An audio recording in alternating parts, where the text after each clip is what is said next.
দেশ পরিচালনা করছে এবং আওয়ামী লীগ শেখ হাসিনা ভারতে বসে এখনো ষড়যন্ত্র চালাচ্ছে দেশে একটি সন্ত্রাস এবং নৈরাজ্য সৃষ্টি করে আর যাতে এই অন্তর্বর্তীকালীন সরকার দেশ পরিচালনা করতে ব্যর্থ হয় এবং তৃতীয় কোনো শক্তি আনার জন্য পায়তারা করছে।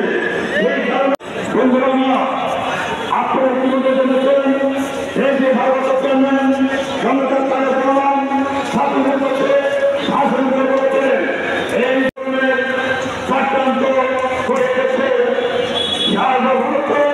আরো সুন্দর করে কথা বলে আমার বক্তব্য শেষ করব। আমার বক্তব্যের পর এখানে দোয়া হবে, দোয়ার করে আপনাদের জন্য খবর বিতরণ হবে। আপনারা সম্মুখীন হন, এই অন্তর্বর্তীকালীন সরকারের সহযোগিতা করেন। মিল কারখানা এবং কোন ধরনের জিনিস নেটে ব্যবসার সাথে জড়ানো যাবে না।